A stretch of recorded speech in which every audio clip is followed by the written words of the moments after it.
When Captain James T. Kirk spoke about facing uncomfortable truths, it reflected a deeper philosophy that shaped the vision of Gene Roddenberry. His goal with Star Trek was never just entertainment. It was meant to challenge audiences, to make them think about morality, fear, and the human condition. Yet, not every broadcaster embraced that vision equally. In the United Kingdom, a surprising decision changed how the show was experienced for decades. Several episodes were quietly removed from television schedules, not because they lacked quality, but because they were considered too intense for general audiences. Officially, the reasoning centered on protecting viewers, especially younger ones, from distressing themes. However, the full story reveals a much more complex relationship between media, responsibility, and public perception. What was intended as thoughtful storytelling was, in some cases, reclassified as potentially harmful content. This tension between creative freedom and broadcast caution became one of the most fascinating censorship debates in television history. It raises a simple but powerful question. Should stories be softened for comfort, or should they remain honest, even when that honesty feels unsettling? During its early run in Britain, BBC treated Star Trek as family-friendly programming. It was often placed in early evening slots, a time traditionally associated with shared viewing between parents and children. This classification would later become a critical factor in the controversy. As long as the show was seen as suitable for all ages, every episode had to meet that expectation. The turning point came when certain storylines began exploring darker themes, topics like disease, psychological instability, and moral breakdown. For a network operating under public service principles, this created a dilemma. Should they adjust scheduling or remove content altogether? At the time, the BBC leaned toward caution. Their approach reflected broader cultural concerns of the era, where television was viewed as a powerful influence on young minds. The assumption was clear.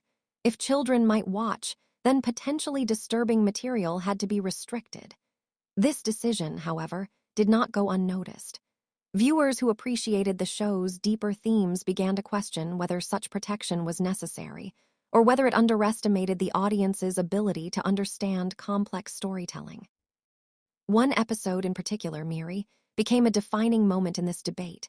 On the surface, it follows a familiar science fiction premise, an exploration mission gone wrong. But the story quickly reveals something far more unsettling. The crew encounters a world where adults have been wiped out by a failed scientific experiment, leaving only children behind. These children, however, are not truly living normal lives. They age at an extremely slow rate, remaining physically young while gradually descending into fear and instability. The imagery and implications were deeply uncomfortable for many viewers. Themes of decay, isolation, and psychological collapse created an atmosphere that felt closer to horror than traditional adventure. When the episode aired in an early evening slot, complaints followed almost immediately. Parents were particularly disturbed by the idea of children suffering in such a prolonged and unsettling way. For the BBC, this reaction confirmed their concerns. It wasn't just about one episode, it signaled a broader issue with how the series was categorized. From that point forward, the network began reviewing future episodes more carefully, setting the stage for decisions that would shape the show's legacy in Britain.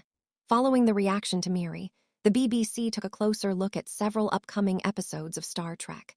What they found raised new concerns. A small group of stories seemed to push beyond what the network considered acceptable for a broad, early evening audience. These episodes explored themes like psychological cruelty, manipulation, and intense emotional suffering. While none of them relied on graphic visuals by modern standards, their ideas carried a weight that lingered. In response, the BBC made a decision that would define the controversy for years. Certain episodes would not be broadcast at all. The official explanation emphasized viewer protection, particularly for younger audiences who might be disturbed by such material. However, critics argued that this approach simplified the issue. Instead of adjusting time slots or offering guidance, the network chose removal. This created a divide between those who supported cautious broadcasting and those who believed audiences should have the freedom to engage with challenging content. The stage was now set for a long-running debate that extended far beyond a single television series. Among the episodes affected was Plato's Stepchildren, a story that explored power, control, and humiliation in a deeply uncomfortable way.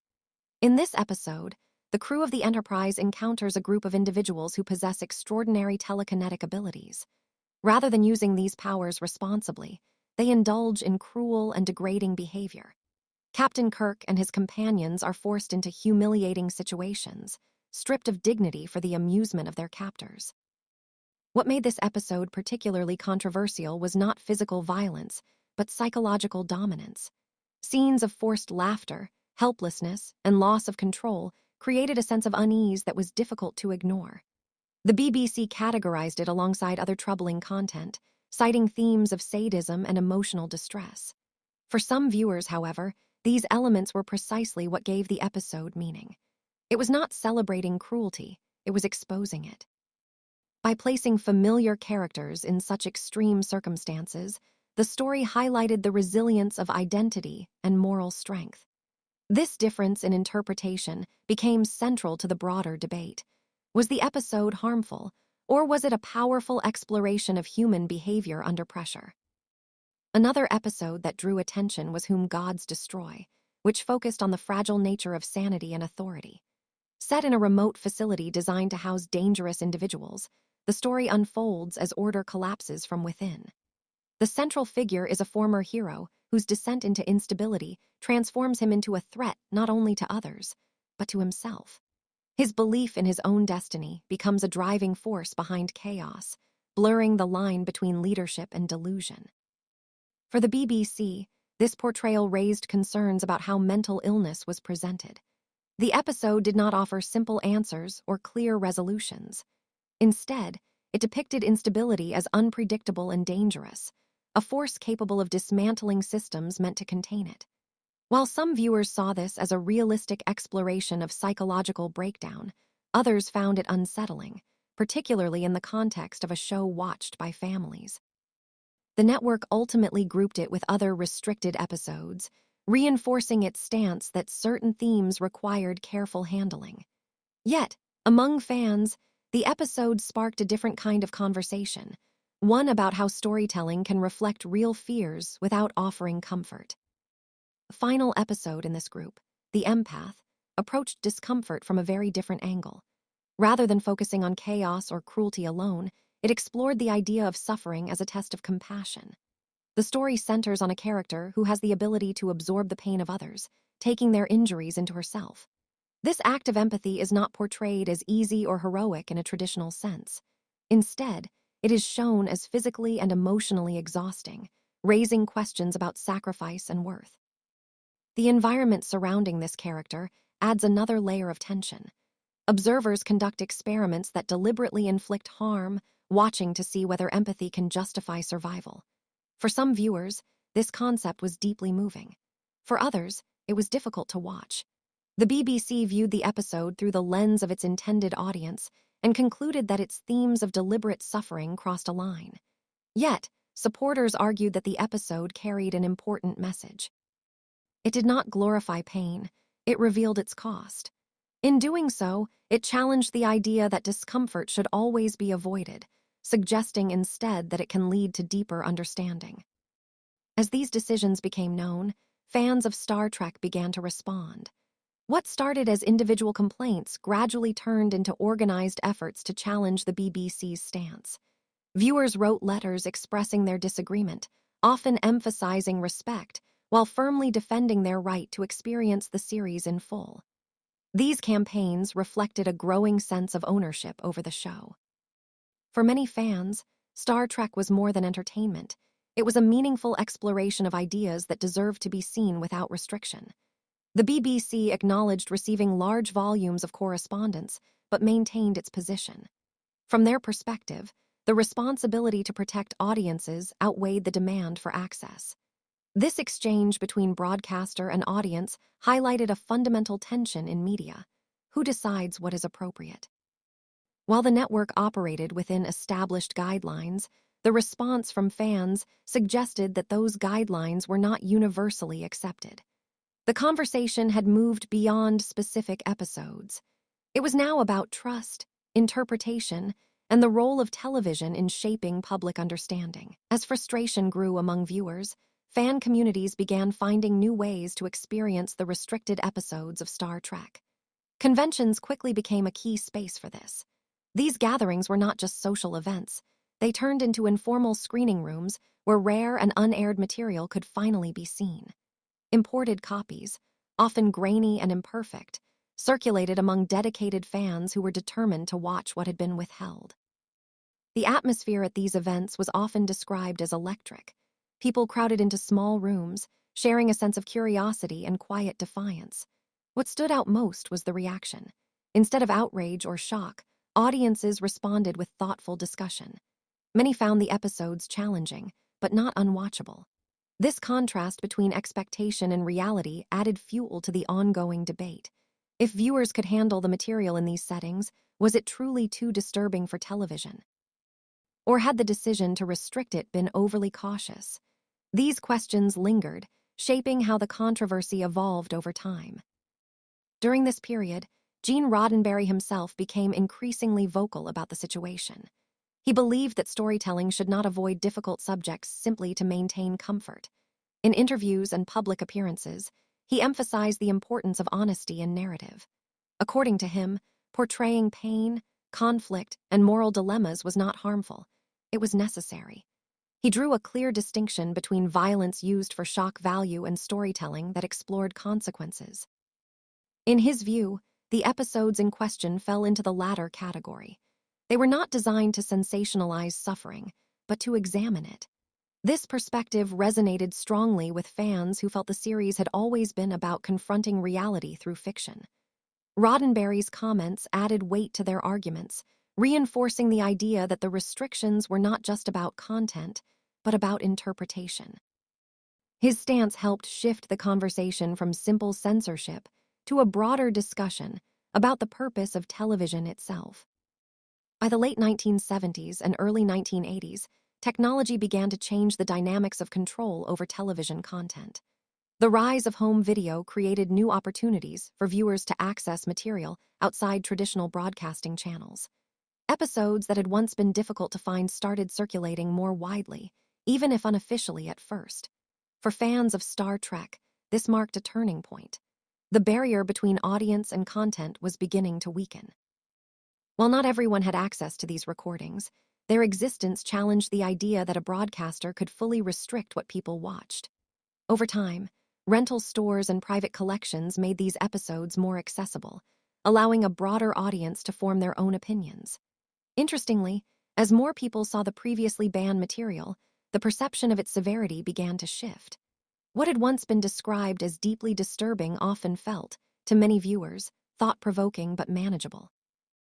This gradual change in perception played a significant role in reshaping the narrative around the controversy. When the series eventually returned to British television in later years, the absence of certain episodes was still noticeable. Even as viewing habits evolved, the decisions made earlier continued to influence how the show was presented. However, the cultural environment had also begun to change. Audiences were becoming more accustomed to complex storytelling, and expectations around television content were shifting. What had once been considered too intense for general viewing no longer carried the same level of concern. This created a sense of contrast between past and present standards. Viewers who encountered the previously restricted episodes often questioned why they had been removed in the first place. The gap between perception and reality became increasingly clear. While the BBC had acted according to its principles at the time, the long-term impact of those choices highlighted how quickly cultural boundaries can evolve. The influence of this cautious approach extended beyond the original series. When Star Trek: The Next Generation was later broadcast, similar concerns emerged around specific episodes. One notable example involved a storyline that featured a particularly intense and graphic climax. In some versions shown in Britain, the scene was edited to reduce its impact, reflecting the same protective mindset seen years earlier. The reasoning remained consistent. Content that might disturb younger viewers should be adjusted or limited. While this approach aligned with the broadcaster's long-standing policies, it also reignited familiar debates.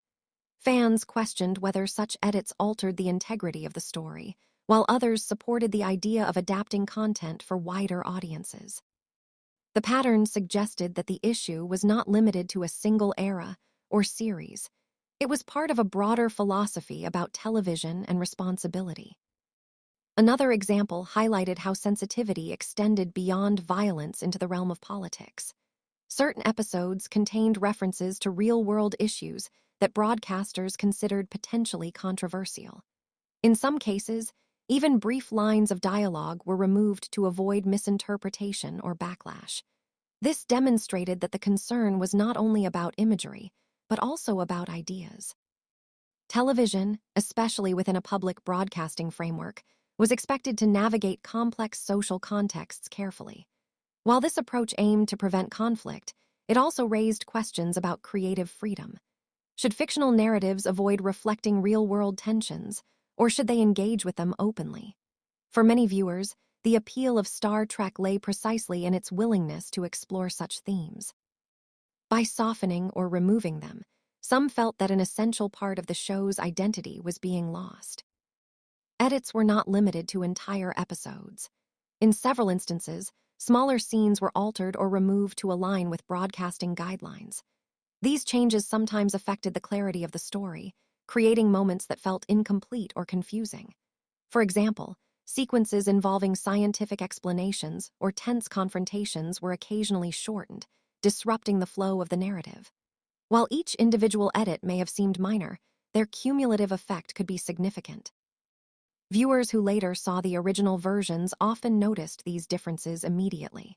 This led to further discussion about whether such modifications truly improved the viewing experience or simply diluted it.